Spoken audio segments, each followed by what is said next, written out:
Ladies and gentlemen, welcome to Chanel Jasmine, the best novel Chanel for romantic stories. Hai guys, selamat datang di channel Jasmine, channel terbaik untuk menyimak novel-novel romantis. Mohon dukung channel ini dengan subscribe, like dan share video-video yang ada di channel ini. Terima kasih.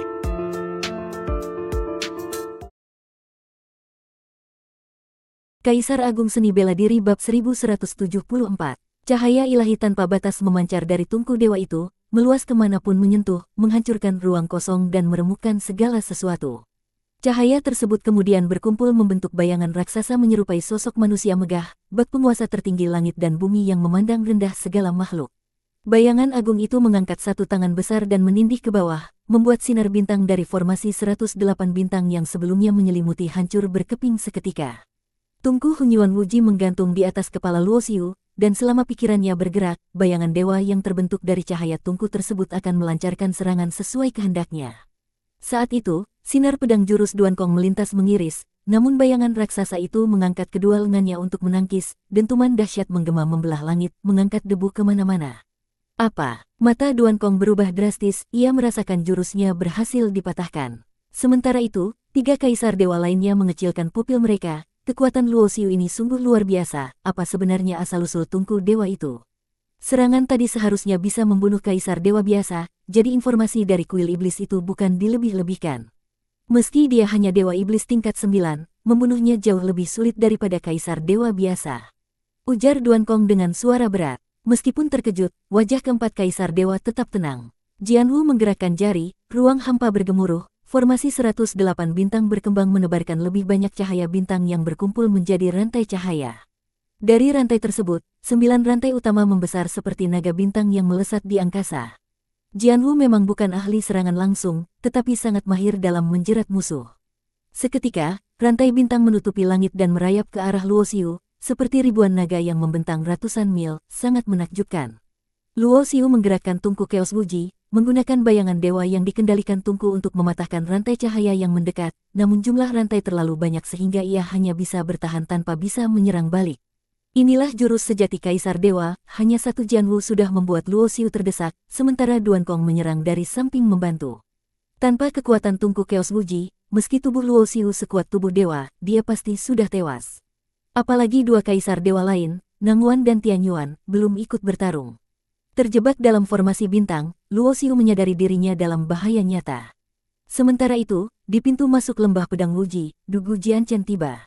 Kekuatannya baru saja menembus tingkat Kaisar 8 roda, sebelumnya ia mengasingkan diri untuk memperkuat kekuatan.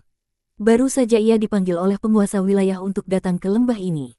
Penguasa Sekte Pedang sangat misterius, bahkan Dugu Jianchen tahu penguasa wilayah tak pernah berganti sejak awal berdirinya wilayah Wuji.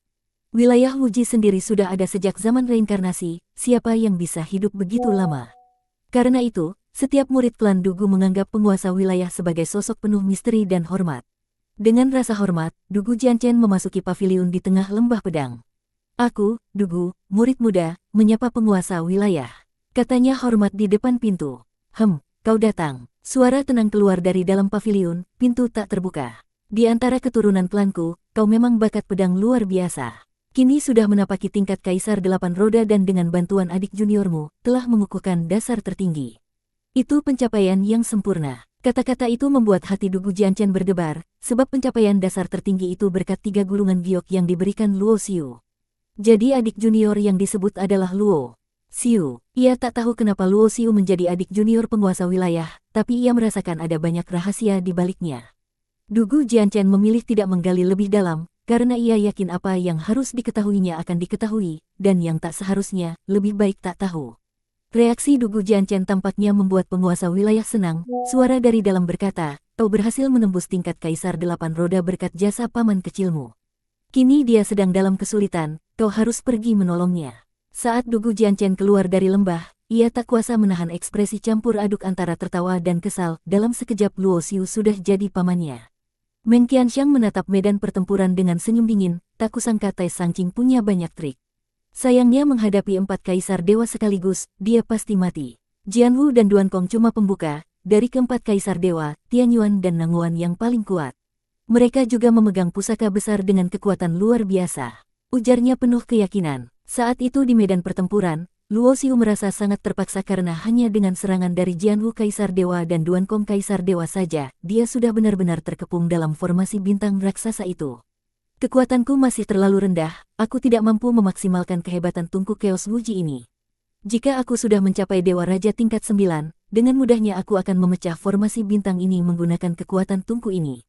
Melihat Jianwu dan Duankong sudah lama menyerang tapi belum berhasil, Kaisar Dewa Nangguan mengerutkan kening, berkata, identitas anak ini terlalu sensitif, jika terlambat akan berbahaya. Duankong, kau mundur, aku yang akan menyerang. Baik, Duankong tanpa ragu mengangguk dan segera mundur ke sisi, walaupun dia mahir dalam jurus serangan, kekuatannya masih kalah dibandingkan Nangguan yang memegang pusaka Dewa Besar. Benteng, Nangguan membentuk sebuah segel dengan tangan, tiba-tiba cahaya emas menyembur dari dahinya, membesar hingga berubah menjadi sebuah pintu gerbang besar berukir naga dan phoenix yang megah, gemerlap dan kokoh. Pusaka ini bernama Gerbang Selatan Langit, dibuat oleh seorang yang mengklaim diri sebagai Kaisar Langit pada zaman awal, yang membangun kekuatan bernama Surgawi dan sempat berkuasa hampir satu era, hingga penguasa Dao Langit muncul dan menghancurkan Surgawi serta membunuh sang Kaisar Langit tersebut. Kaisar Langit itu sangat piawai membuat pusaka, dan setelah kehancuran Surgawi, banyak pusakanya tersebar ke seluruh dunia dengan kekuatan luar biasa. Saat Gerbang Selatan Langit dikeluarkan, Luo Xiu merasakan ancaman besar. Sebuah pintu gerbang bercahaya emas turun dari langit menindihnya, segera dia mengaktifkan tungku Chaos Wuji, bayangan Dewa Agung mengangkat tangan besar dan menamparkan ke arah pintu gerbang itu. Duk, duk, suara gemuruh mengguncang langit dan bumi, tangan bayangan itu hancur berkeping, gelombang benturan menerobos ke tubuh Luo Xiu seakan ada gunung menabraknya, membuat darah keluar dari sudut mulutnya. Kekuatan yang luar biasa. Mata Luo Xiu mengecil tajam, dia jelas merasakan bahwa pusaka yang dipakai lawan adalah pusaka Dewa Besar. Seorang Kaisar Dewa Tujuh Roda yang menggerakkan pusaka Dewa Besar jelas lebih kuat berkali-kali lipat dibanding Dewa Iblis tingkat 9 seperti dirinya yang menggunakan pusaka tertinggi. Karena kekuatannya masih rendah, Luo Xiu hanya bisa mengeluarkan sekitar 10% kemampuan tungku Hunyuan Wuji, sedangkan Kaisar Dewa Tujuh Roda dengan pusaka Dewa Besar bisa mengeluarkan hampir 50% kekuatan pusaka. Kau bisa bertahan serangan Gerbang Selatan Langit tanpa mati, tubuhmu memang sangat kuat. Nangguan mengejek sambil mengayunkan tangan, membuat Gerbang Selatan Langit bergetar dan menindih lagi. Dunduk, dunduk, dunduk. Luo Xiu menggerakkan bayangan Dewa Agung untuk menangkis, namun setiap benturan tetap menembus dan menghantam tubuhnya, membuat organ-organ dalamnya seperti hancur berkeping-keping, tulang-tulangnya retak-retak. Meski ia menggunakan jurus pertahanan kuat tingkat 3 dari jurus 9 perubahan, kekuatan penindasan Gerbang Selatan Langit hampir tak terpengaruh. Jika bukan karena tungku Hunyuan Wuji yang menyerap sebagian besar energi penindasan, tubuhnya pasti sudah hancur berkeping. Di belakang kepala Luo Xiu muncul sebuah roda ilahi, energi kehidupan tanpa bentuk berevolusi terus memperbaiki luka di tubuhnya, memungkinkan dia bertahan lebih lama di bawah tekanan Gerbang Selatan Langit.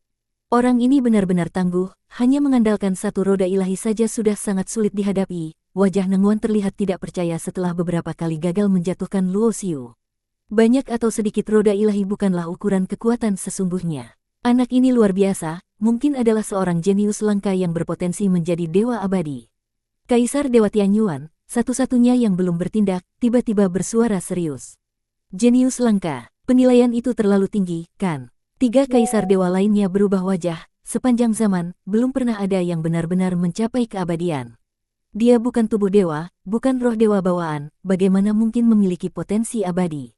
Itu hanya firasatku saja. Bahkan penguasa Dao yang hampir mencapai keabadian pun, saat masih di tingkat Dewa Iblis 9, tidak akan memiliki kekuatan luar biasa seperti dia. Tianyuan menggeleng, jika dia lebih rendah dari penguasa Dao sekalipun, tidak salah jika dia disebut jenius berpotensi abadi. Mendengar ini, 3 kaisar dewa lainnya merasa merinding, karena ucapan Tianyuan sangat masuk akal. Kalau dia punya potensi abadi, kita tidak boleh membiarkannya hidup. Keempat kaisar dewa saling bertukar pandang, dari mata mereka terpancar tekad kuat. Aku juga akan bertindak, kita harus membunuhnya sekarang sebelum ada hal lain yang tidak diinginkan terjadi. Tianyuan melangkah maju, mengangkat tangan dan menarik sinar yang memanjang di tangannya, memperlihatkan sebilah pedang panjang bersinar ilahi.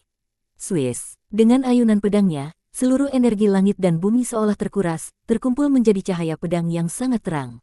Pedang itu agung dan mulia, mengandung filosofi pedang yang mendalam, seperti semua pertahanan di dunia ini menjadi tak berarti di hadapannya, siapapun yang menghadapi pedang ini pasti mati tanpa ampun. Walau sama-sama dari teknik senjata, teknik pedang lebih variatif dalam menyerang, sedangkan teknik pedang mengandalkan kekuatan mutlak untuk menghancurkan segala rintangan. Tianyuan di antara keempat kaisar dewa dianggap paling kuat, bahkan lebih kuat dari Nanguan yang mengendalikan gerbang selatan langit. Bersambung.